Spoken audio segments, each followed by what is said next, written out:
I'm Dr. D and I'm here to help you get to know your body better. So I've been now married for a few years and my husband and I are ready to have a baby. We've got enough money in the bank, thank goodness, and we're ready emotionally and we feel really connected with each other. So I'm making some changes and I thought the same changes might be useful to you, especially if you're trying to have a baby at the moment, because all these tips will help improve your fertility. So the main thing is to make sure that you are of a healthy weight.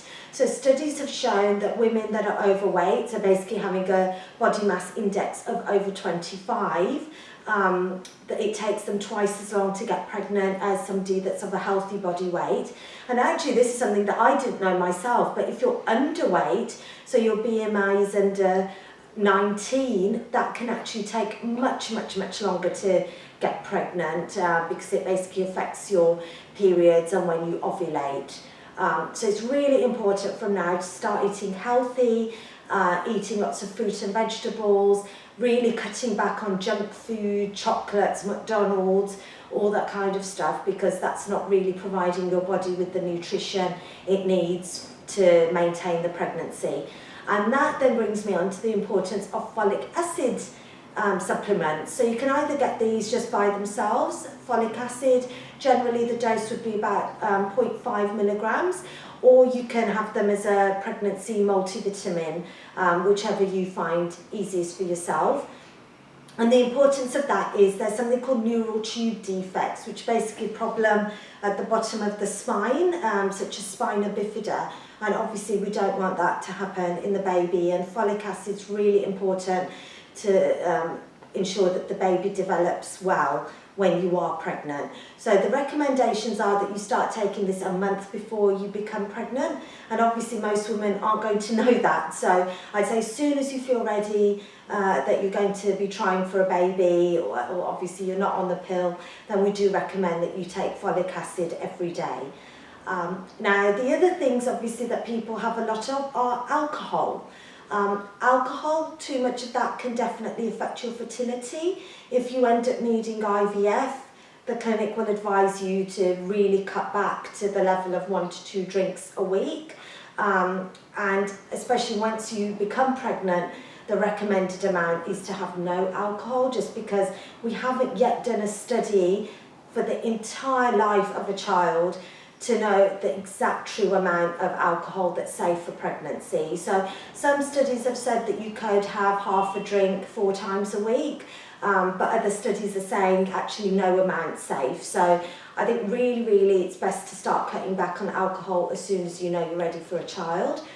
Another one is caffeine. So we know that more than 2 cups of strong coffee a day can increase the risk of miscarriage. So again, I think just start cutting back on caffeine. It dehydrates you anyway. You know, you get the short buzz. I myself end up getting palpitations and feeling quite sick. So I think it's best if you just limit yourself to a couple of cups of coffee a day, especially when you're trying to get pregnant. The other really important thing is exercise. Now, when you first, do fall pregnant, the first 3 months you're going to probably feel quite tired. You might end up having morning sickness, feeling quite grotty. So you might not want to do as much exercise at that time anyway. So I believe that it's really important before getting pregnant to make sure you're as fit as possible to enable you to carry that through for the entire 9 months and even after the baby's born, because for me, definitely, the months that I realise I've done no exercise, I end up feeling absolutely awful. I'm 38 now, you end up getting back pains and body aches, and my knees hurt after a long shift in the emergency department. So definitely exercise 3 times a week, such as jogging, Pilates, yoga. All these things will really help you. The real other important thing to do, I think, is to have a good checkup with your family doctor, because that way your GP can do your pap smear, your breast checks, make sure you don't have any sexually transmitted infections such as chlamydia or gonorrhea or herpes, because obviously you don't want to pass them on to your partner. It's especially if you've been using condoms. So it's important to have all that treated. Have your teeth checked, because x-rays aren't really considered safe for the fetus either. So, you know, if you do need x-rays on your teeth, get that done in advance. It's really important if you do have any symptoms like sort of bloating or fibroids or really severe period pains, because I didn't realise that I actually had endometriosis until I went to see my gynecologist. So it's really important to have these checks before you try to get pregnant, because they could really affect your fertility and really delay that time to when you have a baby in your arms.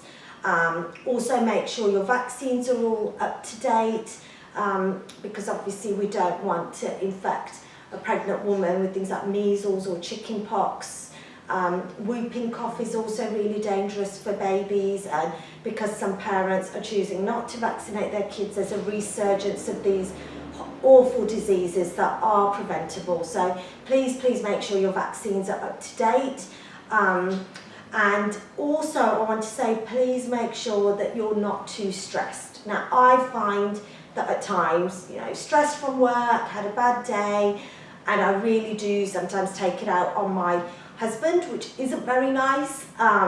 So please make sure that you're relaxed and you're happy. And my tips for doing that are mindfulness, yoga, really making sure you exercise regularly, make sure you have hot dates with your partner whenever possible to just really de-stress yourself. So the tips for the men in your life are basically, he should really make sure that he doesn't get his little sperm too hot. So make sure that he's not carrying his mobile phone right next to his groin, and he's not having his laptop literally on his lap the whole time, and also not having spas, saunas and really tight underwear, because high temperatures are not good for those little sperm. And you want the sperm to be as strong as possible as they're swimming up your vaginal canal to reach your egg. Another tip of mine is to really cut down on caffeine as well as alcohol, because too much of those will also affect the little sperm. And a zinc multivitamin can help him with those as well.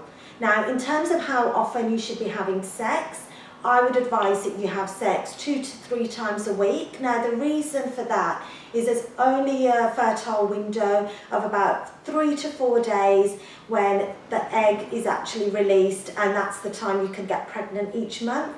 Now, most women do not have a completely regular cycle, and stress, work exhaustion, all those things can affect it.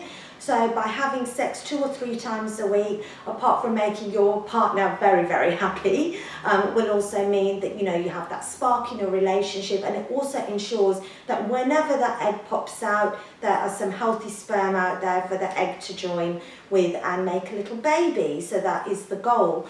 I'd also want to make a point about lube, and even I didn't know this, but lots and lots of lubricants out there really adversely affect the sperm moving up the canal. They almost sort of slow it down, and that is not what you want. So something as simple as peanut oil from your cupboard is totally safe for trying to become pregnant. You can use that as lube, and there's also a commercial one called Pre-Seed that's actually pretty good and means that sex is enjoyable for both of you, I hope.